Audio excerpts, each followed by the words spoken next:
Anchor Anushree ಮದುವೆ date fix ಆಗಿದೆ. ಏಕಾಂಗಿಯಾಗಿದ್ದ ನಾನು ಇನ್ ಮುಂದೆ ಅರ್ಧಾಂಗಿ ಆಗುತ್ತಿದ್ದೇನೆ ಅಂತಲೇ ಅನುಶ್ರೀ ಬರೆದುಕೊಂಡಿದ್ದಾರೆ.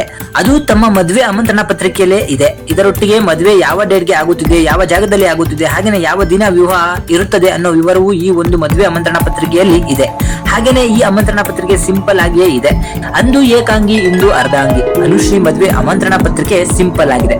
ಇದರಲ್ಲಿ ಅನುಶ್ರೀ ಬರೆದ ಸಾಲು ಇಂಟ್ರೆಸ್ಟಿಂಗ್ ಆಗಿದೆ. ನೀವೆಲ್ಲ ಕೇಳುತ್ತಿದ್ದ ಏಕೈಕ ಪ್ರಶ್ನೆಗೆ ಈಗ ಉತ್ತರ ಸಿಕ್ಕಿದೆ. ಏಕಾಂಗಿ ನಿರೂಪಣೆಯ ನಂತರ ಅರ್ಧಾಂಗಿ ಆಗುವ ಹೊಸ ಮನ್ವಂತರ ಅಂತಲೇ ಅನುಶ್ರೀ ಬರ್ಕೊಂಡಿದ್ದಾರೆ. ಸೊ ಇದ್ರ ಜೊತೆಗೆ ಕೊಡಗು ಮೂಲದ ರೋಷನ್ ಜೊತೆಗೆ ಮದುವೆ. ಅನುಶ್ರೀ ಮದುವೆ ಆಗ್ತಿರುವಂತಹ ಹುಡುಗ ಹೆಸರು ರೋಷನ್ ಅಂತಲೇ ಇದೆ.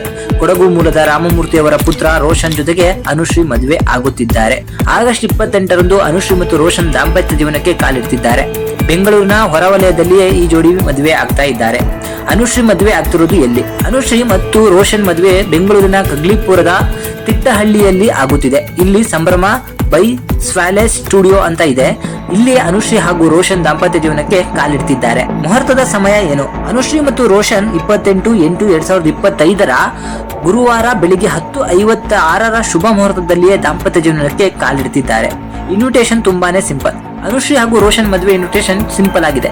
ಲೈಟ್ ಕಲರ್ ಇನ್ವಿಟೇಷನ್ ಇದಾಗಿದೆ. ಕನ್ನಡ ಮತ್ತು ಇಂಗ್ಲಿಷ್ ಭಾಷೆಯಲ್ಲಿ ಈ ಇನ್ವಿಟೇಷನ್ ಕೂಡ ಇದೆ. ಇದರಲ್ಲಿ ಒಂದು ಸುಂದರ ಡಿಸೈನ್ ಕೂಡ ಇದೆ. ಅದರ ಮಧ್ಯದಲ್ಲಿ ಮೊದಲು ಅನುಶ್ರೀ ಹೆಸರಿದೆ, ಆಮೇಲೆ ರೋಷನ್ ಹೆಸರಿದೆ. ಇಬ್ಬರ ಹೆಸರು ಇಲ್ಲಿ ಗಮನ ಸೆಳೆಯುವಂತೆ ಡಿಸೈನ್ ಮಾಡಿದ್ದಾರೆ.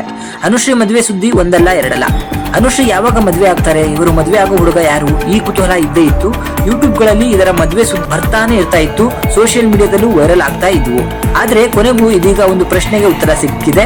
ಅನುಶ್ರೀ ಇದೇ ತಿಂಗಳು 28ರಂದು ಕೊಡಗು ಮೂಲದ ರೋಷನ್ ಜೊತೆಗೆ ದಾಂಪತ್ಯ ಜೀವನಕ್ಕೆ ಕಾಲಿಡ್ತಿದ್ದಾರೆ. ಇವರ ಮದುವೆಯ ಒಂದು ಇನ್ವಿಟೇಷನ್ ಕಾರ್ಡ್ ಸದ್ಯ ಸಿಕ್ಕಾಪಟ್ಟೆ ವೈರಲ್ ಆಗ್ತಿದೆ. ಹಾಗೇನೆ ಅನುಶ್ರೀ ಇದನ್ನ ಅಧಿಕೃತವಾಗಿಯೇ ಶೇರ್ ಮಾಡೋದು ಬಾಕಿ ಇದೆ ಅಂತಲೇ ಹೇಳಬಹುದು. ಸೊ ಇದ್ರ ಬಗ್ಗೆ ನಿಮಗೆ ಅನಿಸುತ್ತೆ ಕಮೆಂಟ್ ಮಾಡಿ ತಿಳಿಸಿ.